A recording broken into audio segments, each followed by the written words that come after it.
Introduction. This is a single book, but it is also a condensed and combined abstract version of my other books. Because many details are not included here, some parts may be difficult to understand at first. This book follows the inquiry of a person who asks why he suffers in this life and what the meaning of life may be. The answers do not come from religion, belief, literature, or scientific theory. They come from his own observation, his own knowledge, and his direct experience of life. This book is not meant to be a religious teaching, a belief system, a literary story, or a scientific study. It is only an attempt to look at what is happening in a logical order. The purpose is not to make the reader believe something, but to invite the reader to observe body, mind, suffering, fear, dream, memory, identity, and awareness more clearly. Chapter 1. The question begins. There comes a moment in many people's lives when everything becomes heavy. A person may work hard for years. He may study, struggle, sacrifice, help his family, spend his time, spend his energy, and give everything he has. He may try again and again, hoping that one day life will become better.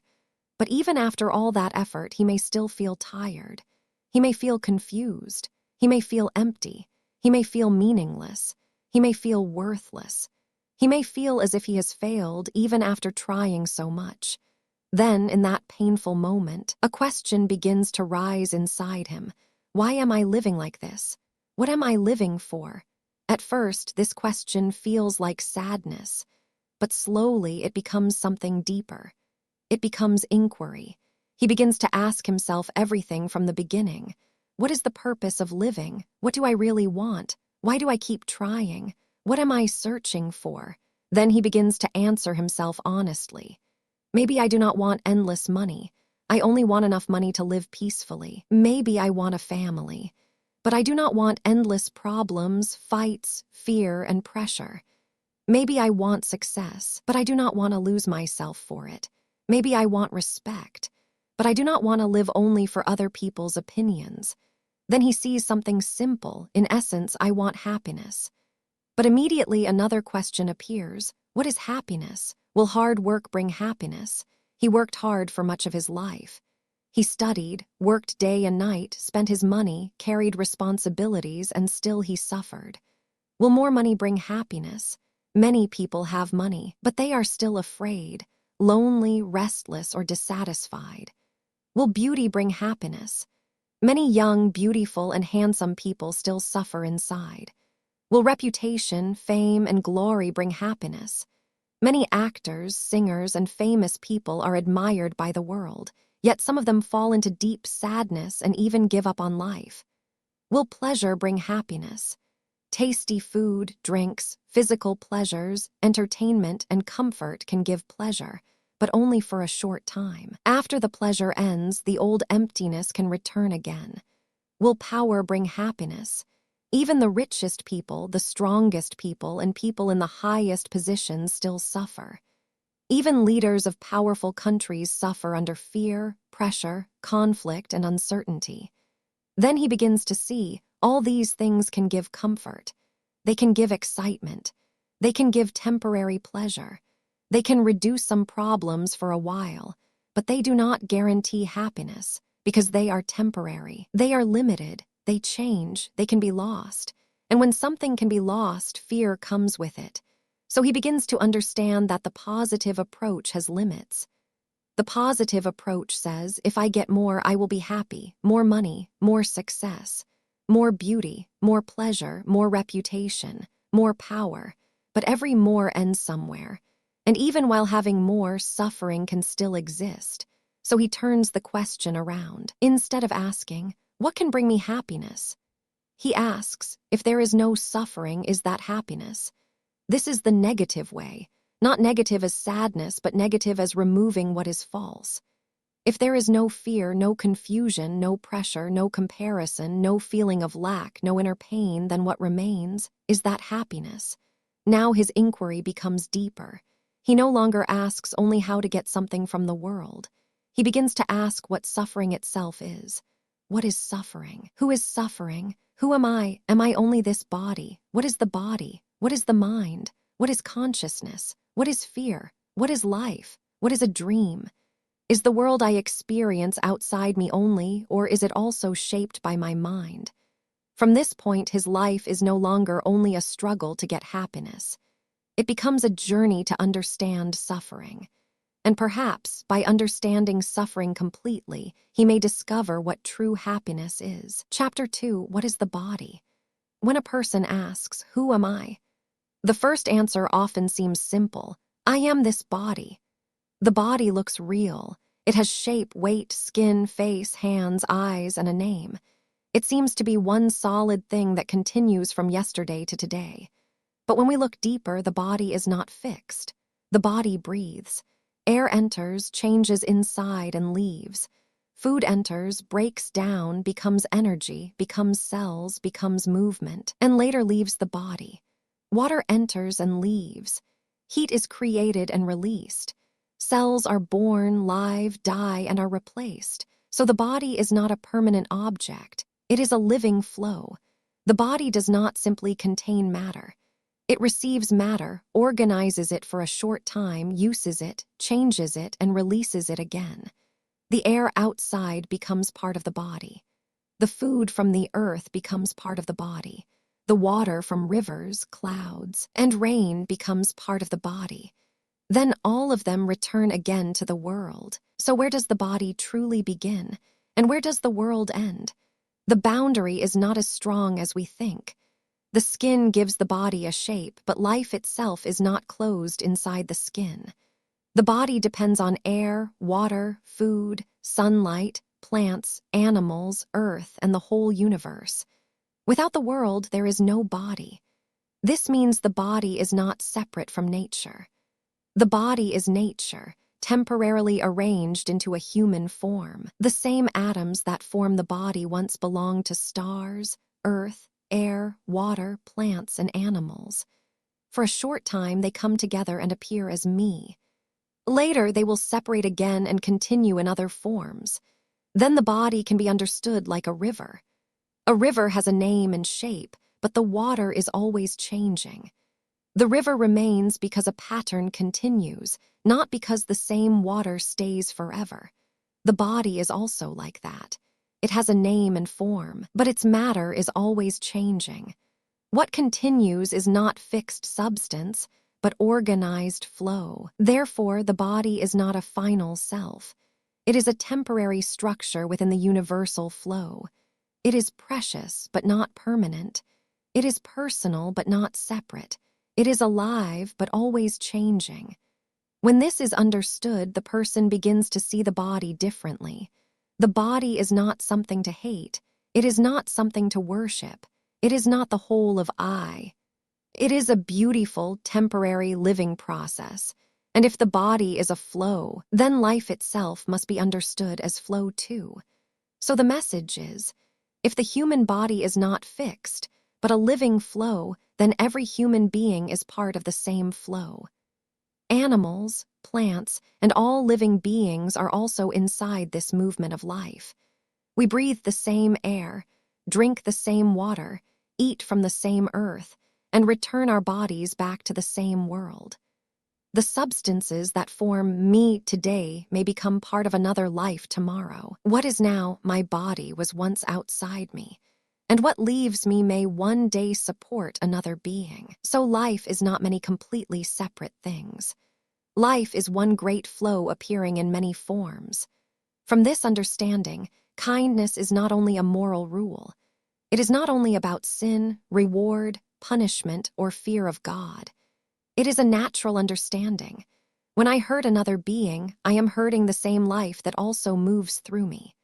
Therefore, we should not harm humans, animals, or living beings because, at the deepest level, we are not truly separate. We are different forms of one shared life. Chapter 3. Exploring how living beings come into existence. The universe is full of movement. Substances move, collide, separate, combine, and change form. Nothing stays completely still. In this vast movement, different substances meet each other and sometimes form a new structure. This is the beginning of a body. A body is not created from nothing. It appears when substances come together and form an organized shape. The simplest bodies have only simple structures. Because their structure is simple, their ability, intelligence, and consciousness are also very limited. But when more substances come together, and when their connections become more complex, the body becomes more advanced. A simple structure has simple function. A complex structure has richer function. A highly connected structure can produce higher intelligence and deeper consciousness. This pattern can be seen in life. Very simple living forms have limited ability. Insects are more complex. Animals are more complex than insects. Humans are even more complex because the human body contains countless substances, organs, nerves, systems, and pathways working together. The same pattern appears in human development. A sperm and an egg are small and simple. When they unite, a new body begins. At first, the body is not fully formed. Slowly, through the mother's body, it receives nutrients and builds tissues, bones, organs, and systems. After birth, the child continues to grow by taking food, water, air, and energy from the world. As the body develops, intelligence and consciousness develop with it. So consciousness is not something separate from structure. It appears through organized connection. When the structure becomes richer, the experience of life becomes richer. This does not mean that the body is permanent. Every body is only a temporary form, like water becoming steam, cloud, rain, river, and sea. Substances change shape and continue. A living being is also a temporary arrangement of substances. The form appears, the form changes, the form disappears, but the flow continues. A single substance alone cannot become a living being because it has no inner relationship, no connection, no exchange, and no organized movement. But when substances connect, a pathway opens. Energy begins to move through that connection. That connection is the beginning of living structure. And from this view, life grows through connection. More substances, more connections, more structure, more ability, more intelligence, more consciousness. This is also seen in technology. Early machines were simple and could do only simple tasks. As their parts became more numerous and more connected, they became more powerful. Modern computers and artificial intelligence show how complexity and connection can create greater ability. Therefore, life is not a random mystery separated from nature. Life is organized structure within the movement of the universe. A living being is a temporary form made of connected substances, through which energy moves, intelligence appears, and consciousness becomes possible. So the message is, life comes into existence through connection. A living being is not a separate, fixed thing. It appears when substances come together, organize, and allow energy, intelligence, and consciousness to arise. The deeper the connection, the richer life becomes. Separation limits life, but connection allows movement, growth, awareness, and meaning. This message is not only about biology. It is also about humanity. Just as life needs relationship and exchange to exist, human beings also become richer through connection with others, with nature, and with the whole flow of existence. Life is the universe becoming organized, connected, aware, and alive through temporary forms. Connection is the beginning of life. Chapter 4. Examining what may be called gods in other traditions. After understanding that life grows through complexity, another question appears. Can there be beings more complex than humans? Human beings are not the simplest form of life. We came after many simpler structures. If life can move from simple to complex, then why should humans be the final limit? We do not have to believe blindly. We also do not have to deny blindly. The right way is to inquire. The universe contains countless galaxies, stars, solar systems, and planets. If life appeared on Earth, it is reasonable to remain open to the possibility that life may also appear elsewhere. And if life exists elsewhere, it may not be exactly like human life. Humans often imagine other beings in human shape, but even on Earth, life appears in countless forms. Birds fly in the sky. Fish live underwater. Insects live underground. Some animals produce poison. Some generate light. Some survive extreme cold or heat. Some change color, shape, or behavior in ways that look almost magical. So why must higher beings look like us? If there are beings with more advanced bodies, more complex structures, and more powerful connections, their intelligence and consciousness may be far beyond ours. Their abilities may seem impossible to us, just as modern technology would seem impossible to ancient people. Such beings may be called aliens by science. They may be called gods, angels, or divine beings in traditions. But the name is not important. The important point is this: higher life is possible. However, possibility is not a reason for blind worship. If such beings exist, they are still beings. They may be more advanced, more intelligent, more powerful, or longer living, but that does not mean we must give away our awareness, our inquiry, or our responsibility. To deny everything without investigation is ignorance. To believe everything without understanding is also ignorance. The wise way is neither blind denial nor blind worship. The wise way is observation, inquiry, humility, and direct understanding. If higher beings exist, they should be understood as part of the same universal process: structure, connection, intelligence, consciousness, and flow. They are not outside reality. They are possible higher expressions of reality. So the message is, do not blindly worship or blindly deny higher beings.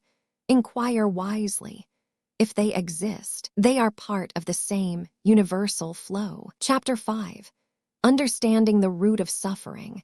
After asking about body, life, consciousness, and higher beings, the inquiry returns to the most personal question: why do I suffer? Physical pain may come from the body, but psychological suffering comes from the mind. A person suffers when thought carries the past, fears the future, resists the present, or creates pressure through expectation. Regret comes when thought returns to the past. Worry comes when thought imagines the future. Resistance comes when thought says, "This moment should not be like this." Stress comes when thought is trapped between desire, duty, fear, and expectation. So psychological suffering depends on thought. But what is thought? Thought is built from memory. Without memory, thought has no material. There is no past to repeat, no future to imagine, no comparison to make, and no story to continue. Memory exists because something has been recorded. An experience leaves a mark. Repetition, emotion, attention, and shock can make that mark stronger. This recorded pattern becomes memory. From memory, thought appears. From thought, desire and fear become stronger. When something was pleasurable in the memory, thought says, "I want that again." When something was painful in the memory, thought says, "I must avoid that." So desire moves toward pleasure. Fear moves away from pain. Then action begins. Repeated action becomes pattern. Pattern becomes habit. Habit becomes personality. Personality becomes the feeling of me. In this way, the mind builds a self-image from memory, desire, fear, and thought. Then the person says, "I failed. I am not enough. I must become something. I must not lose what I have. I need more to be happy." And suffering continues. The root of suffering is not only the outside event, it is the movement of thought around the event. The event happens once, but thought repeats it many times. The future has not arrived, but thought suffers from it already. The present is here, but thought fights with it. So to understand suffering, one must understand thought. But thought cannot end suffering by only creating more thought. At some point, inquiry must become observation. One must sit quietly and watch. Do not fight thought, do not follow thought, do not suppress thought, do not feed thought, just watch. When thought appears, see it. When desire appears, see it. When fear appears, see it. When memory appears, see it. In this still seeing, the mind begins to lose its unconscious power.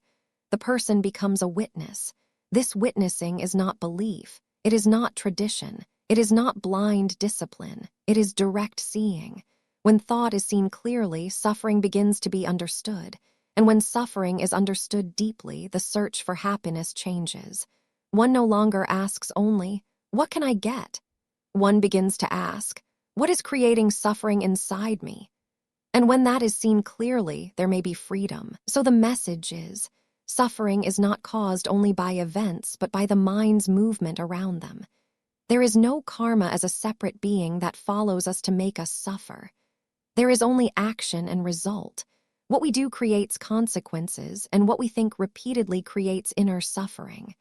Thought keeps us living in the past through regret and in the future through fear. Because of this, we miss the present moment. Freedom begins by observing thought. Do not follow thought. Do not resist thought. Do not suppress thought. Just see it clearly. When thought is seen clearly, suffering begins to lose its power. Chapter 6. Fear and Dream. After understanding suffering, the inquiry naturally moves into fear. Fear is one of the strongest movements of the mind. It can appear in daily life, but it can also appear more clearly in dreams. In dreams, fear does not stay only as a feeling. It can become a shape, a monster, a ghost, a shadow, a voice, or a presence. This is why dreams are important. A dream is not merely a strange story that happens during sleep. A dream is a world created by the mind. In that world, we see, hear, move, run, fight, fall, fly, suffer, and enjoy. Sometimes we even taste, touch, feel pain, or feel pleasure. The dream may not be real in the waking world sense, but the experience inside it feels real. When a person is not aware in a dream, he becomes trapped inside it. If a monster appears, he runs. If a ghost appears, he panics. If danger appears, he suffers as if it is truly happening. But when awareness appears inside the dream, everything changes. The person realizes, this is a dream. Then fear begins to lose its absolute power. In a lucid dream, one knows that the body is sleeping and that the world appearing around him is dream-made. He may control the dream, fly, change the scene, create objects, or escape danger. But control is not the deepest purpose. The deeper purpose is observation. One should not only ask, "What can I do in the dream?" One should ask, "What is this dream? Where does it come from? Who creates these images? Why does fear take this form? Who is the one experiencing it?" Dreams reveal that the mind can create entire worlds without conscious planning. Castles, people, landscapes, monsters, voices, and beautiful patterns can appear without being intentionally made. This shows that the visible mind is only a small part. Beneath it, hidden memory, emotion, desire, fear, and unfinished movement continue to create. Sleep paralysis shows this even more strongly. In sleep paralysis, the mind may be awake while the body cannot move. The room may look real. Sounds may feel real. A presence may appear. Something may press on the body, touch it, pull it, or come close. Because the experience feels so real, fear becomes very strong. But if one observes carefully, one may discover something important. Fear feeds the image. When fear reacts, the monster becomes stronger. When fear runs, the dream chases. When fear fights, the dream becomes battle. When fear believes, the shadow becomes real. But when the person does not run, does not fight, does not believe, and does not resist, the image begins to lose its power. A ghost may come close and pass through. A monster may dissolve. A dark scene may change into nature. A frightening dream may become an ordinary dream. This reveals the nature of fear. Fear is not only the object outside. Fear is also the reaction inside. The dream shows this clearly because the object and the reaction are both created within the same mind. The monster appears frightening because fear gives it meaning. When fear is not fed, the monster has nothing to stand on. So the real lesson is not to become powerful inside the dream. The lesson is to become aware. If one uses lucid dreaming only for pleasure, violence, power, or fantasy, then one remains trapped in desire. But if one uses awareness to observe the dream, then the dream becomes a laboratory for understanding the mind. In a dream, one can see how quickly identity forms. I am being chased. I am in danger. I must fight. I must escape. I am powerful. I am afraid. The dream builds a world, then places a self inside it. That self reacts, and the dream continues. But when the self stops reacting and only watches, the dream loses its hold. It is like turning pages in a book. If one reacts to a scene, the scene continues. If one does not react, the scene passes. This is why dream and fear are deeply connected. Dream shows how the mind creates reality. Fear shows how the mind becomes trapped in what it creates. Awareness shows the way out. The same lesson applies to waking life. In daily life, thoughts also create inner worlds. A memory becomes regret. An imagination becomes worry. A shadow becomes danger. A word becomes insult. A possibility becomes fear. Then the person suffers not only from what is happening, but from the world built by thought around what is happening. Dreams make this visible. They show that the mind can create, believe, fear, and suffer inside its own construction. But they also show that when awareness is present, the construction begins to weaken. Therefore, fear should not only be escaped, it should be understood. A dream should not only be believed, it should be observed. When fear is seen clearly, without running and without fighting, it begins to dissolve. And when the dream is seen as dream, the dreamer begins to awaken in the dream. One more clarification is needed about sleep paralysis and ghosts. Sleep paralysis feels as if the mind is awake while the body is asleep. The person may feel trapped in the real room, unable to move. But the room being experienced is not the actual room. It is a dream room created by the brain, mixed with memory, fear, and partial awareness. The room may contain small errors, such as objects appearing in the wrong order, position, or place. But because the person is afraid and does not carefully observe the surroundings, and because the room still looks familiar, he believes, I am awake in my room. This is why shadows, ghosts, pressure, or strange presences may appear. The body feels frozen, the dream room feels real, and fear gives the image power. But the paralysis is not permanent. When the person stays calm and aware, the experience weakens, and movement slowly returns. Sleep paralysis shows how the mind can create a world that feels real, and how fear can make that world stronger. One can move and travel inside the dream room if one tries, and does not fear the frozen body feeling or the ghostly images that appear. The dream area is usually limited to one's own room. If one leaves the room, the dream may shift into a different scene. So instead of becoming afraid and trying to wake up from that dream, one can simply get up and leave the room or carefully analyze the room. So sleep paralysis can be understood as a dream-like experience. The room, the surroundings, the ghost, the pressure, and the strange presence are not external realities. They are experiences created by one's own brain. So the message is, fear is strengthened by belief and reaction. When fear is observed clearly without running, fighting, or feeding it, it begins to dissolve. Awareness dissolves fear. Chapter 7, Illusion and the Matrix. After seeing how dreams are created by the mind, another question appears. Is waking life also created in some way? At first, this sounds strange. We think we see the world directly. We think we see the sun, the sky, trees, faces, bodies, and objects exactly as they are. But when we look carefully, we do not see objects directly. The eye does not take the object itself into the body. A tree does not enter the eye. A face does not enter the brain. What reaches the eye is light. That light carries patterns, colors, shapes, and movement. The eye receives these patterns, changes them into signals, and the brain builds the experience called seeing. So what we see is not the object itself. It is a representation. The same is true for sound. A voice does not enter us as a solid thing. Sound is vibration. The ear receives the vibration, changes it into signals, and the brain creates the experience of hearing.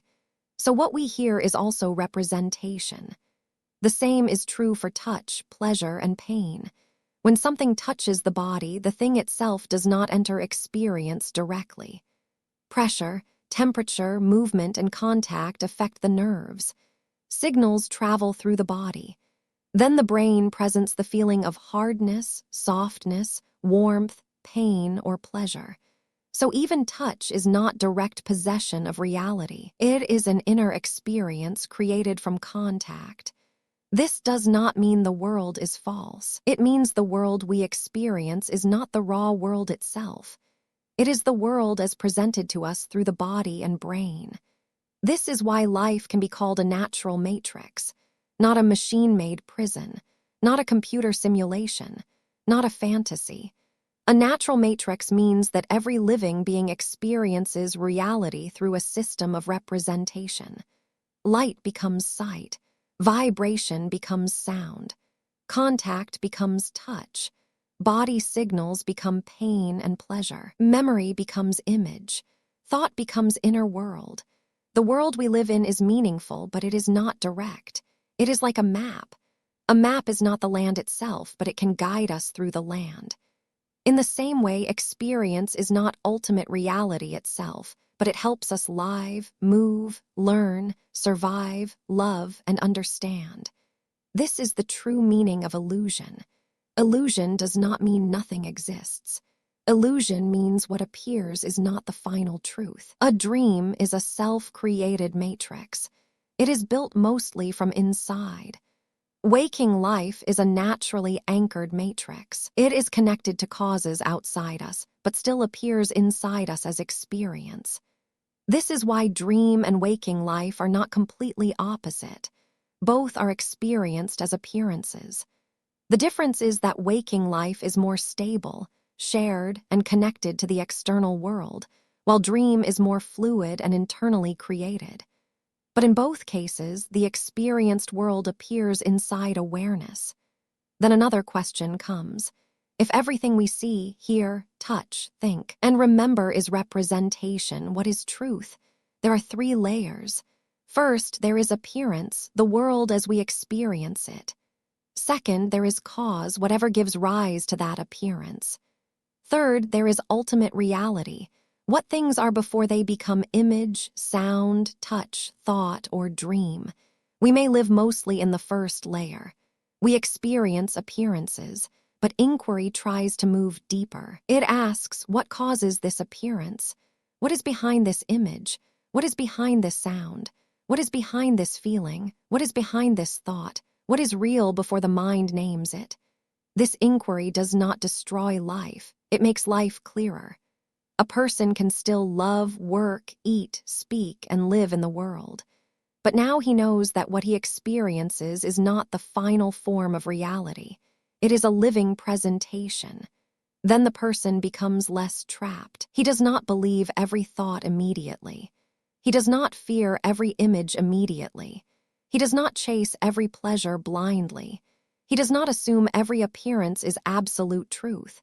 He begins to see, the world appears, the body senses, the brain represents, the mind interprets, awareness knows, and perhaps the closest truth is not any single object inside experience, but the simple fact that experience is happening.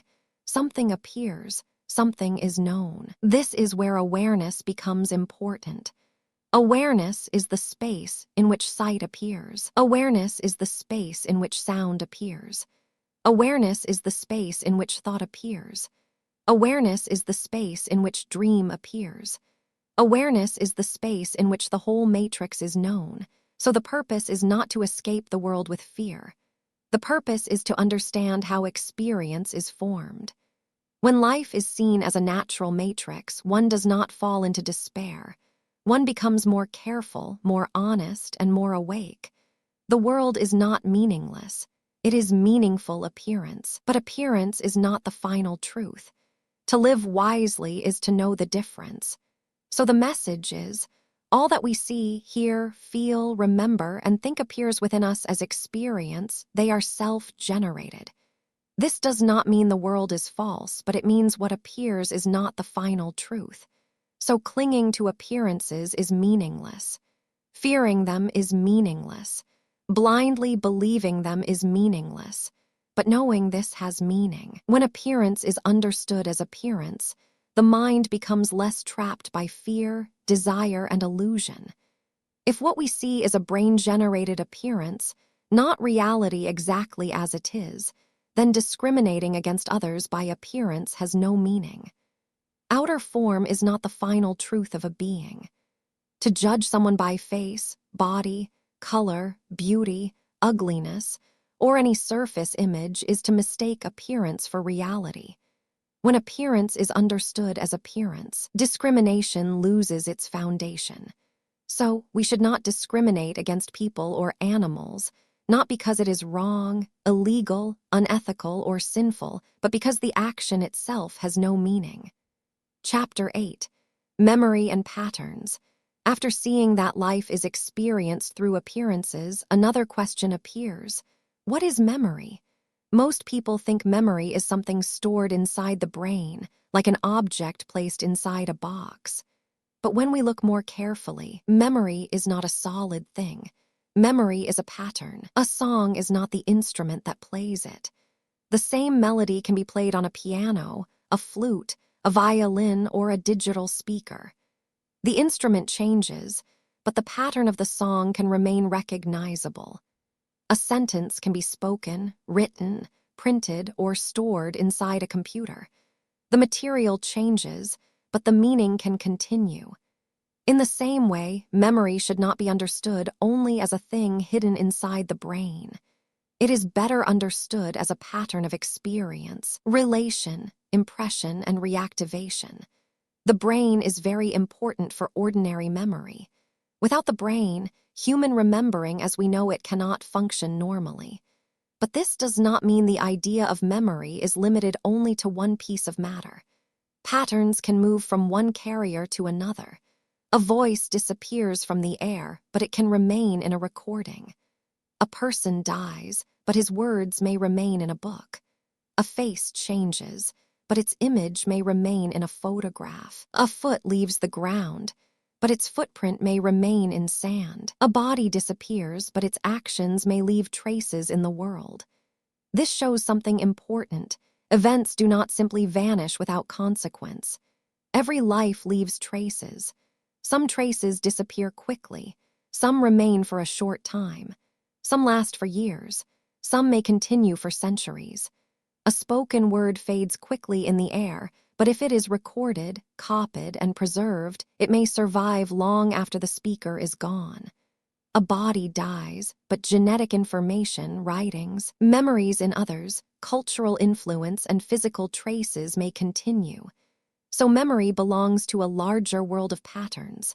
The universe is not a warehouse of fixed objects. It is more like a river. Matter, energy, signals, waves, forms, bodies, thoughts, and actions all move within this river.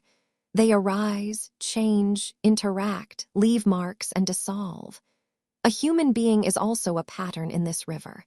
The body is a flowing pattern. The brain is a flowing pattern. Personality is a pattern. Habit is a pattern. Memory is a pattern. Identity itself may be a pattern. This does not mean everything is permanent. A pattern can fade. A pattern can break. A pattern can be distorted. A pattern can be lost. But a pattern can also continue, transfer, repeat, or reappear in another form. This is why the question of memory is deeper than ordinary remembering. If a person asks, "Can memory continue after death?" the honest answer is not simple. We cannot claim certainty. We cannot blindly believe. We also should not blindly deny. The body dies. The brain decays. Ordinary memory may end with them, but life does not happen inside a sealed container. Every living being is connected to the world and leaves traces in matter, energy, other people, culture, nature, and perhaps in ways we do not yet fully understand. So the better question is not only, does memory survive? The better question is, what kind of pattern was created by this life, and where can that pattern continue? Maybe most personal memories disappear. Maybe only effects remain. Maybe habits, tendencies, fears, desires, or unfinished movements continue in some deeper way. Maybe nothing personal continues. We do not know fully. But one thing is clear: life is not isolated. Every action enters the river. Every word enters the river. Every thought affects the living system. Every experience leaves some kind of mark. This is why one must live carefully. Because a life is not only something owned by one person. It is a movement that touches the whole flow. Memory, then, is not merely the past. Memory is the way patterns continue. It is how what has happened can still shape what is happening. A child carries patterns from parents. A culture carries patterns from ancestors. A body carries patterns from food, environment, and genes. A mind carries patterns from experience. The world carries patterns from everything that has touched it. So when we ask, "Who am I?" we may find that we are not only one separate person. We are a river of inherited, created, remembered, and repeated patterns. Some patterns came before us. Some patterns move through us. Some patterns will continue after us. To understand memory is to understand that life is never completely closed. It flows, it records, it transforms, it repeats, it releases, it continues. And perhaps the universe itself is not a dead emptiness, but a vast river of patterns. So the message is, if a soul, spirit, or subtle energy body exists after death, then memory may not depend only on the physical brain. The brain may be the main instrument of memory during life, but if consciousness continues in another form, that form may carry memories, impressions, or patterns. So even if the brain dies with the body, remembering may still be possible through another carrier. This should not be blindly believed or blindly denied. It should remain an open inquiry. Chapter 9. Observation and the End of Noise. After asking about body, senses, dreams, illusion, memory, and patterns, the inquiry reaches a more direct question. What should one do with all this understanding? The answer is not to believe more. The answer is not to collect more ideas, more teachings, more methods, or more spiritual words. The answer is to observe. The human mind is full of signals. Vision, sound, touch, thought, memory, knowledge, fear, desire, emotion, imagination, and identity all move inside us. They feel real because they are experienced directly, but they are not necessarily the true self. They are movements. They are signals. They are patterns. Some signals are useful. They help us survive, communicate, remember, and act. But when they become too strong, they turn into noise. Thought becomes noise. Fear becomes noise. Desire becomes noise. Knowledge becomes noise. Emotion becomes noise. The idea of me becomes noise. This noise covers clarity. A person may think he is seeing reality, but often he is seeing through memory, fear, belief, desire, pain, and expectation. He may think he is acting freely, but he may only be reacting from old patterns. So the problem is not only outside life. The problem is inner distortion. When something happens, the mind reacts. When thought appears, we follow it. When fear appears, we resist it. When desire appears, we chase it. When emotion appears, we identify with it. Then the noise becomes stronger. But if we do not react, something different happens. If a thought appears and we do not follow it, it begins to fade. If fear appears and we do not run from it, it begins to lose strength. If desire appears and we do not feed it, it becomes weaker.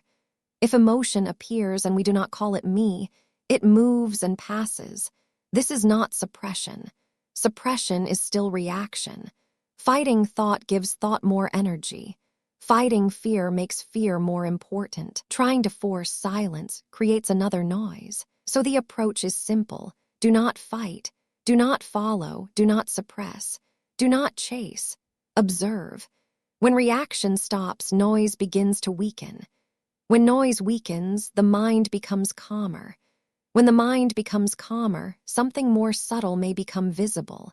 This book calls that possibility the main signal, not as a final doctrine, but as a way of asking whether something deeper remains when the louder signals become quiet. Maybe it is called awareness. Maybe it is called source. Maybe it is called spirit. Maybe it is called soul. Maybe it is only pure observation. The name is not important. The important thing is to see directly. If the body is changing, if sensations are changing, if thoughts are changing, if emotions are changing, if knowledge is changing, then one must ask, what knows all this change? This question cannot be answered only by words. If we answer too quickly, the answer becomes another thought, another concept, another noise. So the inquiry must be silent. One watches the body. One watches sensations. One watches thought. One watches emotion. One watches desire. One watches fear. One watches the feeling of I.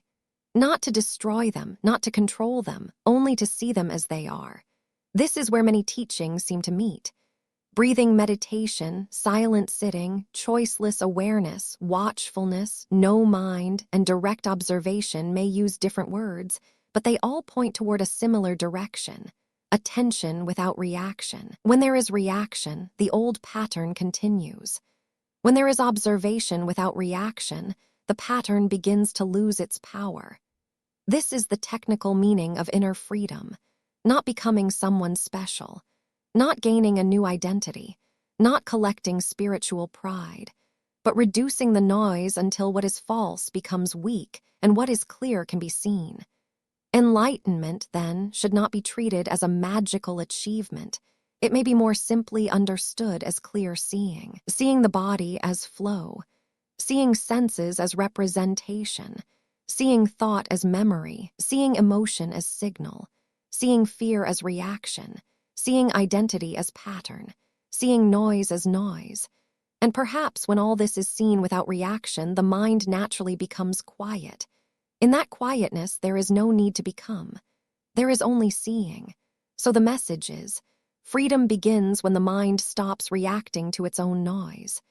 Through clear observation, thought, fear, desire, emotion, and identity lose their unconscious power.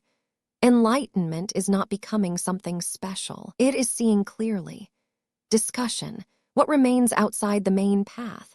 The chapters above followed a clear path. Suffering, body, life, consciousness, fear, dream, illusion, memory, and observation. But there are still several important questions that remain around the edge of the inquiry. These questions should not be treated as final answers. They should be treated as open doors. One question is death. When the body dies, the matter of the body does not vanish. The body changes form. Its elements return to soil, water, air, plants, animals, and the wider world.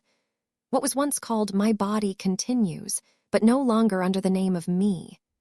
The matter remains, but ownership disappears. This raises a deeper question. If the body returns to the world, what happens to the one who claimed the body? The book does not give this as a doctrine. It only asks whether awareness may be deeper than the body, and whether what we call me is truly owned by the body, or only temporarily expressed through it. The important point is not to believe in a soul blindly, but to question the assumption that the body owner is obvious. Another important point is consciousness without ownership. We normally say, my body, my thought, my feeling, my memory, my life. But when examined closely, ownership itself may be only a movement inside consciousness. There is seeing, but is there truly a separate seer? There is thought, but is there truly a thinker standing apart from thought? The sense of mine may be a construction, a boundary drawn by thought around experience. So the discussion adds this. Consciousness may be present before ownership appears. The owner may be a pattern. The witness may be prior to the pattern. This also connects to identity. A person can live as father, mother, husband, wife, child, teacher, worker, or friend. These roles are not false in practical life, but they become bondage when one believes they are the whole self.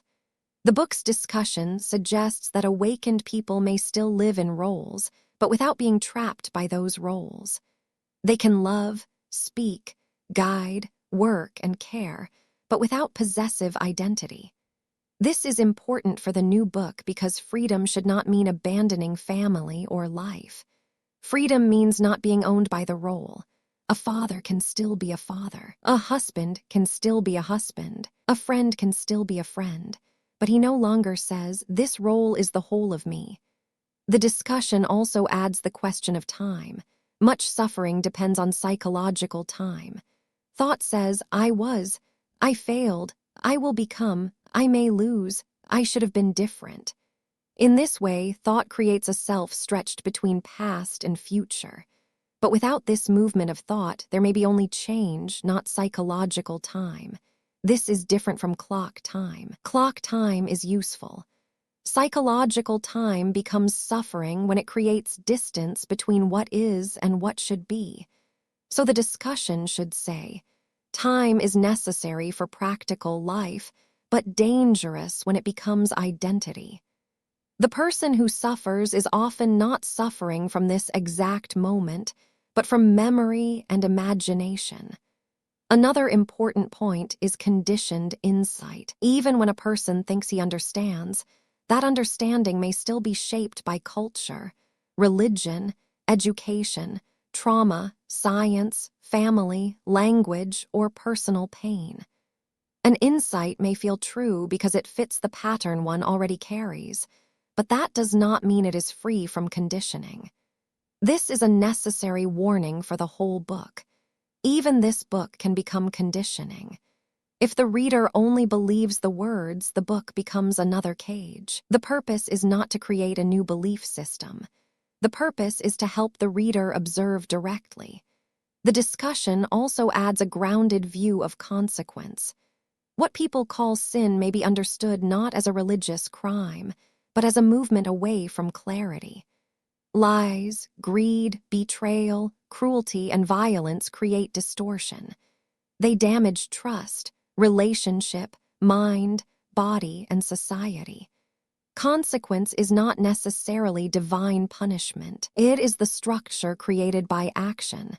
Every action builds something. Truth builds clarity. Lies build confusion. Kindness builds trust. Cruelty builds fear. Greed builds hunger. Violence builds danger. So consequence is not only moral, it is structural. Finally, the discussion must include the limit of knowing. There are truths that cannot be fully captured by thought because thought itself is part of the system being examined. To know the deepest truth, the knower may have to dissolve. This means the final point of inquiry may not be an answer, but silence. But silence here does not mean merely no sound. The book describes deeper silence as the quieting of identity, thought, and inner division. External sound may stop, but the mind may still be noisy. True silence begins when the inner claim of me becomes quiet, so the discussion ends with humility. The book can explain suffering.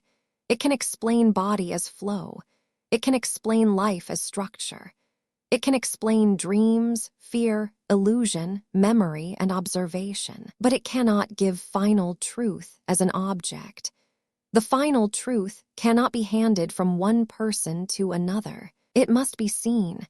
And where seeing becomes complete, words naturally become less important.